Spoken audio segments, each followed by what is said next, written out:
अगर हमारे पास में कोई फिजिकल ऑब्जेक्ट है जिसको हम मूव करना चाहते हैं, जिसको हम लोग एक्सेलरेट करना चाहते हैं, ज्यादा कुछ नहीं करना पड़ता, हमको उसको क्या करना पड़ता है, उस पर फोर्स लगाना पड़ता है।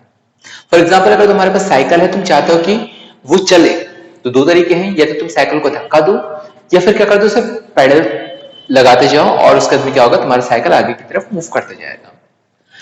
तो हमारे पास में अलग अलग टाइप के जो ऑब्जेक्ट्स होते हैं, जैसे कि फॉर एग्जाम्पल पंखा हो गया, अगर तुम चाहते हो कि वो रोटेट करे तो क्या करना पड़ता है, स्विच ऑन करना पड़ता है, इलेक्ट्रिसिटी इसको देनी पड़ती है और वो घूमने लग जाता है। तो हमने हमारे पास में अलग अलग मेथड होते हैं और इन अलग अलग मेथड से क्या कर सकते हैं, हम लोग किसी भी ऑब्जेक्ट को मूव करा सकते हैं। बट यहाँ पे सारे के सारे जो ऑब्जेक्ट्स हैं हमारे पास साइज में काफी बड़े हैं। अगर हम लोग कुछ ऐसे ऑब्जेक्ट को, एक ऐसे ऑब्जेक्ट को मूव कराने की सोचते हैं जिसको हम लोग देख भी नहीं सकते हैं, तो कैसे करेंगे? फॉर एग्जाम्पल, हमारे पास में जो गैस का एक पार्टिकल है, फिर कोई एक छोटा सा आयन है जिसको हम लोग नंगी आंखों से देख भी नहीं सकते हैं, इसको हम लोग कैसे मूव करेंगे? क्या हम लोग उसको उंगली से पुश करेंगे या फिर किसी और ऑब्जेक्ट से?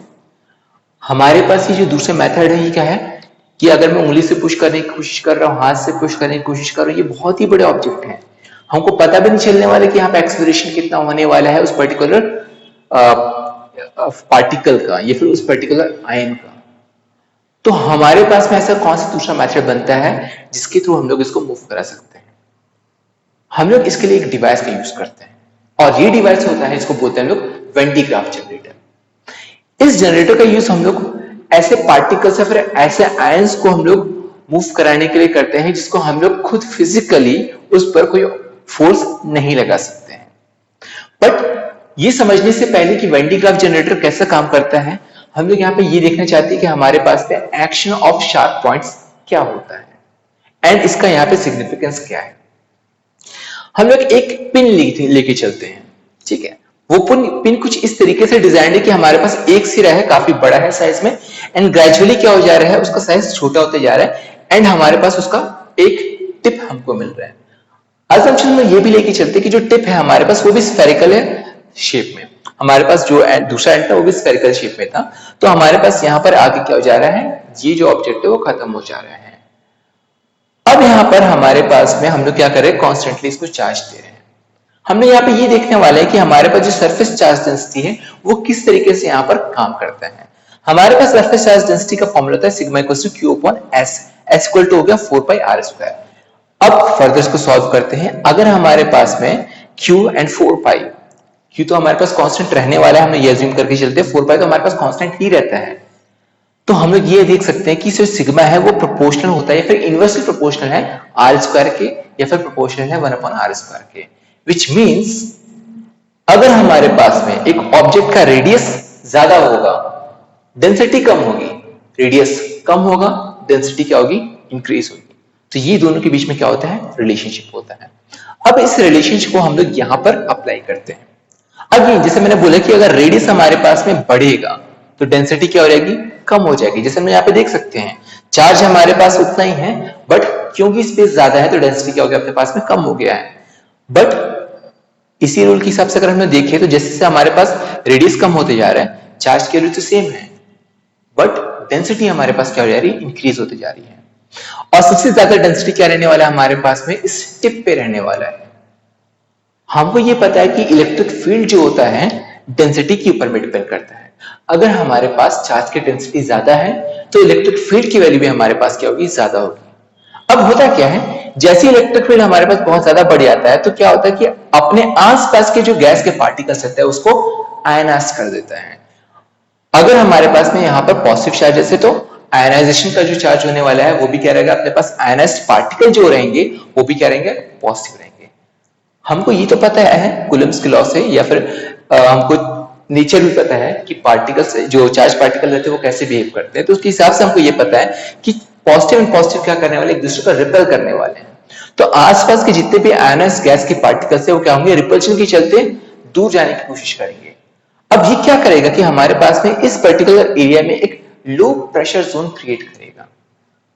ये क्या करने वाला है, ये लो प्रेशर जोन बाकी के आसपास की एरिया को क्या करेगा, अट्रैक्ट करेगा। यहाँ के पार्टिकल्स, बाहर के पार्टिकल्स यहाँ पर आ जाएंगे, एंड इस तरीके से हमारे पास में एक तरह का इलेक्ट्रिक विंड क्रिएट होता है। अगर हम लोग कॉन्स्टेंटली यहाँ पे चार्ज को सप्लाई देते रहे तो ये हमारे पास जो इलेक्ट्रिक विंड है ये हमेशा हमारे पास में आते रहेगा और चार्ज की वैल्यू हमारे पास में यहाँ पर बाहर की तरफ निकलती रहेगी।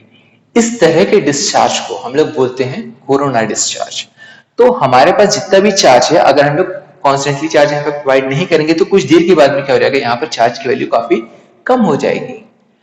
तो हमारे पास में हम लोग ये देख रहे हैं कि कोई भी शार्प पॉइंट रहता है उस पर टेंडेंसी होती है कि वो क्या करता है कि अपने जो ऑब्जेक्ट है उसका चार्ज को वो लूज करना चाहता है, उसकी टेंडेंसी है उसको लूज करने की। ऑन द अदर हैंड ये भी सही है कि अगर इसके पास कोई चार्ज नहीं होगा तो इसकी टेंडेंसी हो जाएगी चार्ज को अट्रैक्ट करने की। जैसे कि अगर मैं चार्ज दे रहा हूं तो चार्ज को लूज करना चाहते हैं, बट चार्ज नहीं होगा इसके पास में तो चार्ज अट्रैक्ट करने का भी टेंडेंसी इस टाइप के शार्प पॉइंटेड ऑब्जेक्ट्स के पास होता है। अब आते हैं हम लोग अपने टॉपिक पर। अगेन मैंने बोला था कि हमारे पास वेन डी ग्राफ जनरेटर एक ऐसा जनरेटर होता है जो कि आयनाइज्ड पार्टिकल्स को क्या करता है, उसको एक्सेलरेट करता है। इसको फिजिकली हम लोग एक्सेलरेट नहीं कर सकते। क्यों? बिकॉज हम लोग जब देख ही नहीं सकते हैं तो हम लोग उसको टच भी नहीं कर सकते, दैट मींस हम लोग उसके ऊपर फोर्स डायरेक्टली अप्लाई नहीं कर सकते हैं।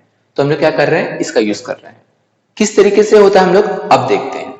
तो हम लोग क्या करते हैं कि यहाँ पर एक स्फेरिकल मेटल का एक ऑब्जेक्ट लेके चलते हैं जो कि अंदर से हॉलो होता है। तो स्फेरिकल शेल है अपने पास में, वहां पर कुछ इस तरीके से कट किए हुए हैं कि हमारे पास में एक बेल्ट है अंदर की तरफ वहां पर जा रहे हैं और बेल्ट पे क्या है अपने पास में दो पुली लगे हुए हैं। ये क्या कर रहे हैं, बेल्ट को एक पर्टिकुलर डायरेक्शन में मूव करा रहे हैं।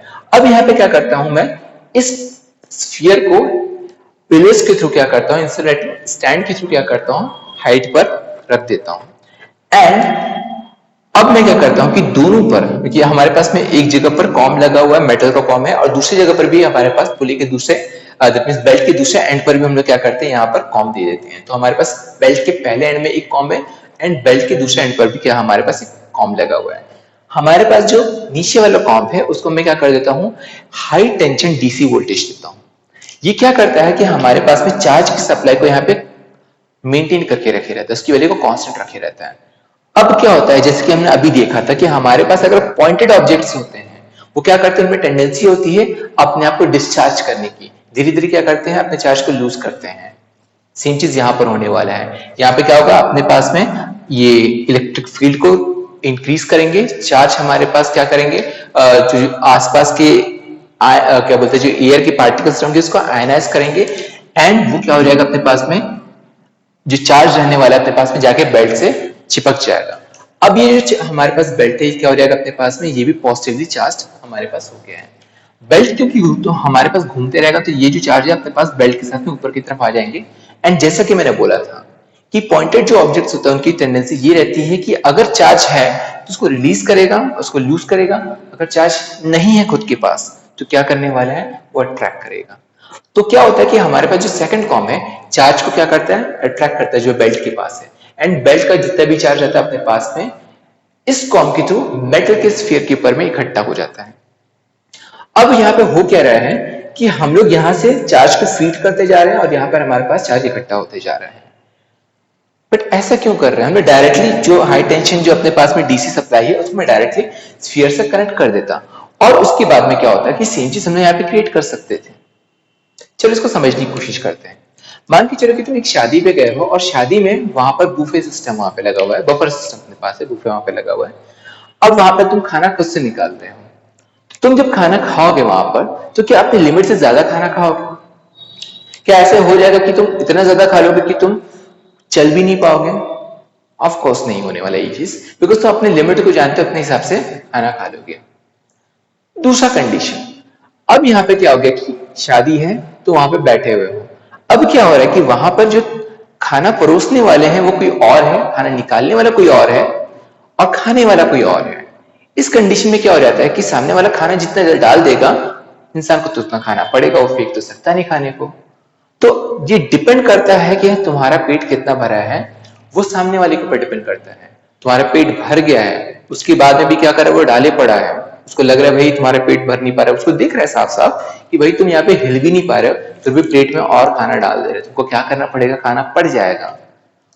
हम लोग सेम यही कंडीशन यहाँ पर डाल रहे हैं, क्योंकि पहले कंडीशन में तुम जब खा रहे थे खाना एक लिमिट में खा रहे थे, उसके बाद में तुम कुछ भी हो जाए तुम उसको टच नहीं करने वाले हो। सेकंड कंडीशन में क्योंकि तुम्हारे पे डिपेंड ही नहीं करता कि तुम ले ही नहीं रहे खाने को, तो क्या हो जा रहा है, तुम्हारे पेट में जितना ज्यादा डालना चाहते हैं हम लोग खाना वो डाल सकते हैं। सेम कंडीशन हमारे पास यहाँ हो रहा है। हम लोग हाई टेंशन वायर अगर डायरेक्टली यहाँ पे पुट कर देते तो उसका पोटेंशियल हमारे पास क्या होता है, बढ़ जाता है। एंड जैसे ही पोटेंशियल बढ़ता, यहाँ पे क्या होता है, अपने पास में सप्लाई रुक जाती है। जब दोनों जगह का पोटेंशियल कॉमन हो जाता, सप्लाई रुक जाती है। यहाँ ऐसा कोई कंडीशन नहीं है हमारे पास में। हाई टेंशन क्या बोलते हैं, डीसी जो सप्लाई है वो चार्ज तो दे रहा है और इसका पोटेंशियल फिक्स है, हो सकता है कि यहाँ के पोटेंशियल से कम हो, बट क्योंकि दोनों के पीछे फिजिकल डिस्कनेक्ट है तो इसका बस काम है सप्लाई देते रहना और उसका काम है सप्लाई को लेते रहना। यहाँ पे पोटेंशियल बहुत ज्यादा हाई हो जाता है, उसके पर बाद में भी क्या हो जाएगा अपने पास में, ये हमारे पास चार्ज को रिसीव करते रहेगा।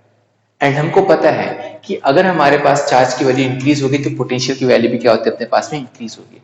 और एक टाइम ऐसा होगा मैं इतना ज्यादा यहाँ पे चार्ज को फीड कर दूंगा, इसके पास कोई ऑप्शन नहीं बचेगा, डायरेक्टली यहाँ से भागना पड़ेगा, डायरेक्टली यहाँ से निकलना पड़ेगा। और तब मैं इसका जो काइनेटिक एनर्जी है इसको यूज करूंगा अपने टारगेट को बम्बार्ड कराने के लिए। तो इस तरीके से हम लोग क्या कर सकते हैं कि अपने पास कोई भी पार्टिकल जो कि चार्ज रहे उसको हम लोग एक्सेलरेट कर सकते हैं by using when D graph generator.